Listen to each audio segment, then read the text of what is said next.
Bibi Netanyahu coming out on firing on all cylinders on his way out of the prime ministership, saying that Joe Biden's administration is ready to get back in that Iran nuclear deal. Very controversial.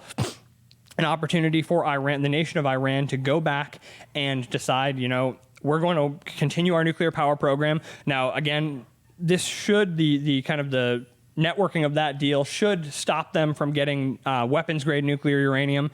Of course, that's not generally the case. We've already seen that given Trump's decision to exit that agreement, they've already skyrocketed up to levels that, they could leapfrog on to weapons-grade nuclear uranium. After about, probably 10 years of just hearing every 6 months on the most cyclical cycle, I know that is redundant, but on the most cyclical possible trajectory of hearing every 6 months, there's an election in Israel, Benjamin Netanyahu at risk of losing the prime ministership, and we hear it everywhere, all over the news. A lot of the time it's wishful thinking from the left-wing establishment media, but we hear about it constantly. Finally, it would appear that, Benjamin Netanyahu's party did not win enough votes to, put him in the prime ministership immediately. Again, Israel works much like Britain on a parliamentary system, and so there's more than two parties, and those parties have to sometimes, if they don't win the proper plurality of votes, they have to start forming coalitions to get to that majority. And that a lot of the time means striking some deals to let certain folks in the smaller parties have more of a voice in leadership. And in this case, it meant Bibi Netanyahu is not going to be the prime minister anymore. Instead, right-wing politician Naftali Bennett is going to be the prime minister for 2 years of the 4-year term.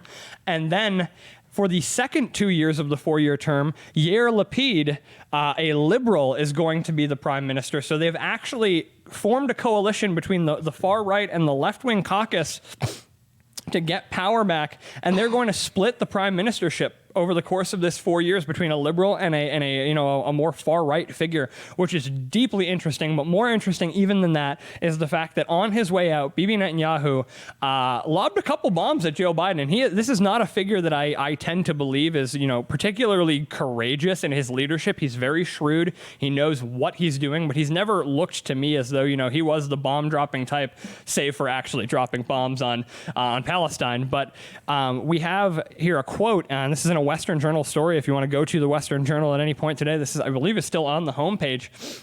We have coverage of his exit speech where he said, "We have turned Israel into a global power." In this last couple of years, that's a quote.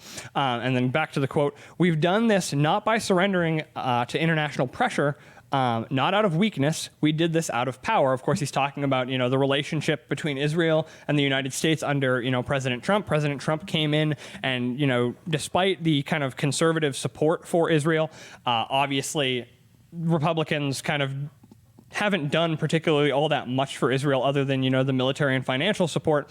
They've never made major moves like moving the embassy to Jerusalem.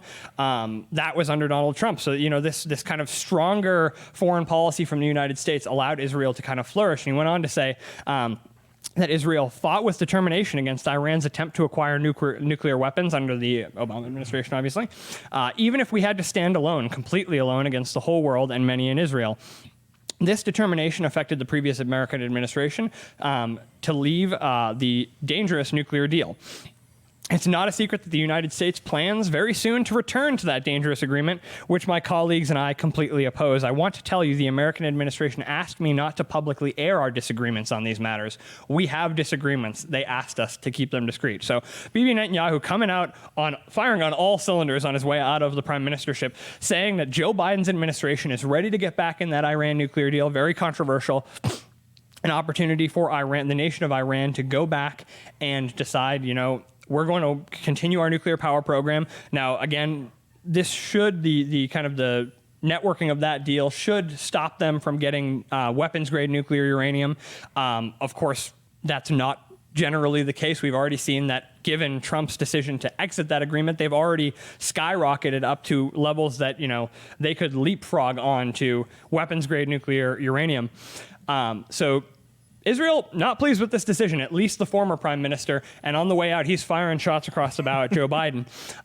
What I kind of want to ask you guys, because we know that obviously there was a good relationship between Netanyahu and President Trump in the last administration, But there were a couple of times where in that last year of the election, Trump was trying to kind of use that as a political tool, trying to say, look what we've done with regard to Israel. Look how strong we are on the world stage. And Netanyahu, given opportunities in actual press conferences on the Middle East peace, was given opportunities to throw some shade at Joe Biden.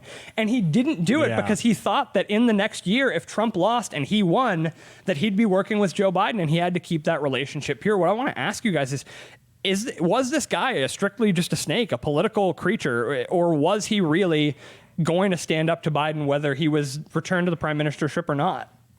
Well, I mean, he's a political operative. I wouldn't say he's a snake. He's definitely a politician's politician. And, I would say he's looking out for his own job, but he's also looking out for his country. And, the reason that he has a problem with Joe Biden right now is because Joe Biden is definitely, screwing over Israel. There's no two cents about it. He's sending so much funding to the Palestinian Authority, which is anti-Iran, and all that money is undeniably, not all of it, but a lot of it is being redirected to Palestinian terrorists. So, yeah, Netanyahu, I'm glad that at least he's saying some of this stuff now that he's going out. It would have been a lot nicer if he had said a lot of it before, but this is better than nothing, I suppose. That is a wonderful point, Michael.